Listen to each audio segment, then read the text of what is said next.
तो hello mysterious book members, मैं हूं आपका दोस्त Monu and welcome in mysterious book channel.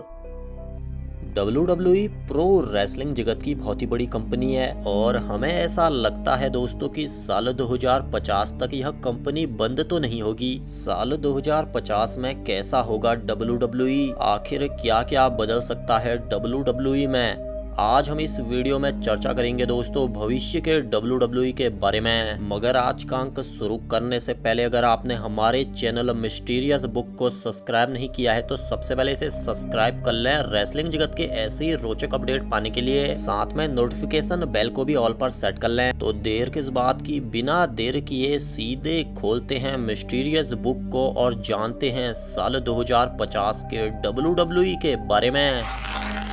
अब दोस्तों जो हम यहाँ पे बता रहे हैं यह सिर्फ हमारी कल्पना मात्र है, ऐसा हो सकता है या हमारी एक राय है, हम ऐसा ही होगा या दावा नहीं कर रहे दोस्तों। आपको क्या लगता है आप भी कमेंट करके हमें जरूर बताइएगा। अब अगर साल 2050 के टाइम WWE का वजूद रहा तो दोस्तों रेसलमानिया 66 उस टाइम हमें देखने को मिलेगा और मुझे नहीं लगता कंपनी वाले इस इवेंट को बंद करेंगे, क्योंकि रेसलमानिया कंपनी वालों का सबसे बड़ा और फायदेमंद इवेंट है, यह तो बंद नहीं होगा। अब बात करें मौत के सौदागर डेडमैन अंडरटेकर की, तो अंडरटेकर उस टाइम भी हमें रेसलिंग करते हुए दिखाई दे सकते हैं दोस्तों, क्योंकि वह डेडमैन है। साल 2050 के टाइम अंडरटेकर 85 साल यानी 85 इयर्स के हो जाएंगे। अब मुझे लगता है दोस्तों कि अगर साल 2050 में भी WWE रहेगी और अंडरटेकर भी रहेंगे तो कंपनी वाले अंडरटेकर को जरूर रिंग में बुलाते रहेंगे।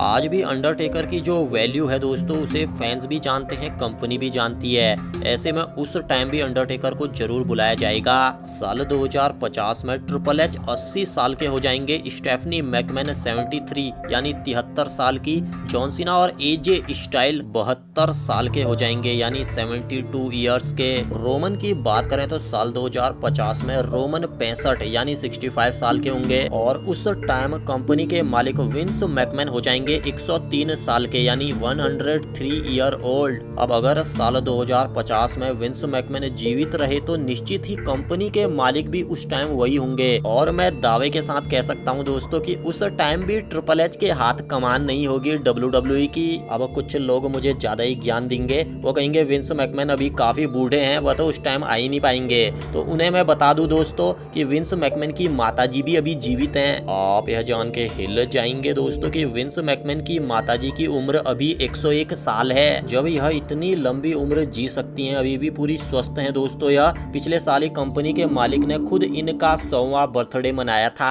तो ऐसे में विंस मैकमैन खुद अपने स्वास्थ्य का ध्यान रखते हैं, आपको पता है अभी भी उनका बॉडी काफी बलशाली है। तो मैं गारंटी के साथ कह सकता हूं कि अगर उन्हें कुछ नहीं हुआ तो वह उस टाइम 103 साल के होंगे साल 2050 के टाइम विंस मैकमैन। आने वाला युग दोस्तों AI का युग है यानी आर्टिफिशियल इंटेलिजेंस का। जैसे जैसे AI तरक्की कर रहा है दोस्तों उस हिसाब से हमें काफी आधुनिक रोबोट मिल रहे हैं। तो हो सकता है दोस्तों साल 2050 के टाइम WWE रेसलिंग में कुछ ऐसा बदलाव लाए जैसा किसी ने सोचा न हो। मैं यानी मोनू जोशी JR को ऐसा लगता है दोस्तों कि साल 2050 या उसके बाद आने वाले सालों में WWE ऐसे रोबोट बना दे, ऐसे रेसलर वाले रोबोट बना दे दोस्तों जिससे फाइट वो करने लगे, यानी रोबोटिक फाइट के लिए मशहूर हो जाए WWE। अगर कंपनी वाले इतने आधुनिक रोबोट बना दे जैसा किसी ने सोचा न हो और वह रिंग में इस तरीके से लड़ाई लड़ें जैसा किसी ने सोचा न हो तो कमाल हो सकता है। WWE सारे पुराने रेसलर्स के भी अगर रोबोट बना देती है, हो सकता है दोस्तों कि कई रेसलर जो आज इस दुनिया में न हो उनके भी कंपनी रोबोट बना दे। तो तब की रेसलिंग से कंपनी को कितना फायदा होगा यह तो मैं अभी कह नहीं सकता, लेकिन हाँ यह हो सकता है दोस्तों कि उस टाइम रेसलिंग का नजरिया बदल जाए। यह बात तो सब जानते हैं कि आज भी WWE पुराने रेसलर्स के दम पर चल रही है। जहां तक मुझे पता है दोस्तों कि कंपनी में नए रेसलर्स पुराने रेसलर्स के लेवल में तो नहीं कर पा रहे हैं। पुराने जैसे रेसलर्स यानी ओल्ड इज गोल्ड ही है दोस्तों। अभी भी WWE के जितने भी पुराने रेसलर्स हैं आज भी कंपनी को वह भरपूर फायदा दे रहे हैं। आजकल मुझे ऐसा लगता है दोस्तों कि कंपनी घाटे में इसीलिए जा रही है क्योंकि पुराने जो रेसलर हैं उन्हें घटिया स्टोरी लाइन का शिकार बनाया जाता है ताकि नए रेसलर्स को पुश दिया जाए, लेकिन नए रेसलर्स उस हिसाब से खड़े नहीं उतर पा रहे हैं दोस्तों जैसे पुराने टाइम में होता था।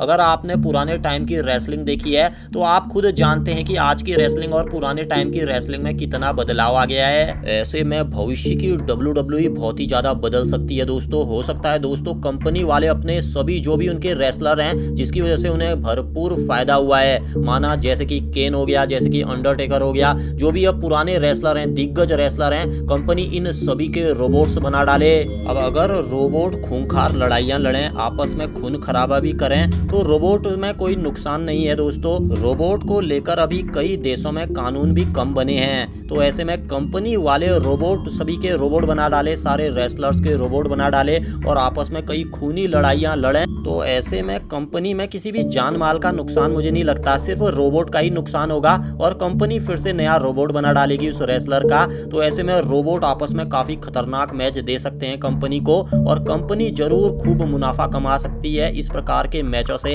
तो मुझे तो ऐसा लगता है दोस्तों कि साल 2050 तक या साल 2050 के बाद के सालों में अगर कंपनी ऐसे आधुनिक AI वाले रोबोट्स बना देती है रेसलर्स के, तो उस प्रकार के मैच हमें तब देखने को मिल सकते हैं। अब जैसे कि रॉक हॉलीवुड के बहुत बड़े एक्टर हैं, ऐसे में वह भी अपना एक AI तकनीक से बना रोबोट WWE में भेज सकते हैं और अनुमति दे सकते हैं WWE वालों को अपना रोबोट का जो रोबोट से फाइट करने की इजाजत दे सकते हैं। मुझे ऐसा लगता है, ये मेरी एक कल्पना है। अब देखिए रॉक तो हॉलीवुड में बिजी रहते ही हैं, ऐसे में उनका रोबोट WWE में फाइट करके रॉक को मुनाफा दिलवाएगा। तो भविष्य की रेसलिंग बदल सकती है दोस्तों। ऐसे में वहां पे रेसलर्स को चोट लगने का खतरा भी नहीं रहेगा, बस रोबोट को ही चोट लगेगी और कंपनी वाले रोबोट के पुर्जे उर्जे बदल देंगे, नया रोबोट बना देंगे। तो यह एक अच्छी चीज है मेरे हिसाब से। और अगर भविष्य में कंपनी रोबोट्स पर निर्भर हो गई तो इसके कुछ दुष्परिणाम भी होंगे। आपको पता है दोस्तों, आपने टर्मिनेटर मूवी जरूर देखी होगी जहां रोबोट दुनिया में कब्जा कर लेते हैं। तो वैसे मुझे तो नहीं लगता WWE भविष्य में इतने हाई लेवल का रोबोट बना दे जो खुद सोचने लगे, खुद मारपीट करने लगे। लेकिन अगर गलती होती है कंपनी में तो वह रोबोट भी कंपनी को हथिया सकता है, लेकिन मुझे तो नहीं लगता ऐसा कुछ होगा, क्योंकि कंपनी के मालिक विंस मैकमैन जरूर इसका भी कुछ न कुछ इंतजाम करे रखेंगे। वह रोबोट में ऐसा ही प्रोग्राम डालेंगे कि रोबोट आपस में सिर्फ रिंग में ही लड़ें, उसके बाद वह रोबोट को शट डाउन कर लेंगे। वैसे लड़ाई झगड़ा करने वाले रोबोट्स में कंपनी वाले ज्यादा दिमाग तो नहीं डालेंगे, वह इतना ही दिमाग डालेंगे कि आपस में रोबोट लड़ें, उसके बाद वह कंपनी की नुमाइंदगी करें। साल 2050 के बाद के सालों में कंपनी वाले जो उनके कई पुराने ऐसे रेसलर थे जो अपने टाइम के बहुत ही हिट रेसलर थे जो आज इस दुनिया में नहीं है, कंपनी उनके भी रोबोट्स बना सकती है दोस्तों और उनके जो परिजन हैं उन्हें मोटी रकम दे सकती है। अब यह सब जो मैंने यहाँ पे बताया दोस्तों, यह मेरी एक कल्पना मात्र है। आप लोगों को क्या लगता है भविष्य की रेसलिंग किस प्रकार की होगी? मुझे कमेंट करके जरूर बताइएगा दोस्तों, मुझे आपके कमेंट्स का इंतजार रहेगा। जल्द मिलते हैं, तब तक रखिए अपना ख्याल। मैं मोनू लेता हूँ आप सभी से विदा। नमस्कार।